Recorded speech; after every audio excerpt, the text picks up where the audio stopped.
Himas rehas na ang isang lalaki kabilang sa top 10 most wanted person sa Lapu-Lapu City matapos siyang maaresto ng mga operatiba ng pulisya dahil sa kasong rape.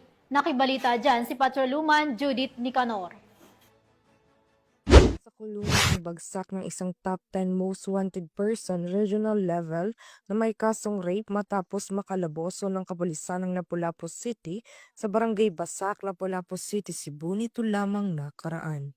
Kinilala ni Police Major Iranio S. Regidor, Station Commander ng Police Station 4 Lapu-Lapu City Police Office, ang top 10 most wanted person na suspect na si Dexter, 42 anyos na residente ng B25 L16 Deca 5, Barangay Basak, Lapu-Lapu City, Cebu. Bandang alas 9 ng gabi nang maaresto ng mga otoridad ang suspect sa bisa ng warrant of arrest para sa kasong rape na inisyu ni Honorable Vincent Deo F. Avelos, presiding judge ng RTC Branch 54, Lapu-Lapu City, Cebu na walang rekomendadong piyansa.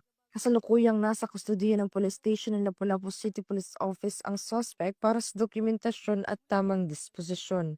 Ang Lapu-Lapu City PNP patuloy sa masigasig nitong operasyon sa pagtugi sa mga kriminal upang tiyak na mapanagot sa batas dahil sa bagong Pilipinas, ang gusto ng pulis, ligtas ka.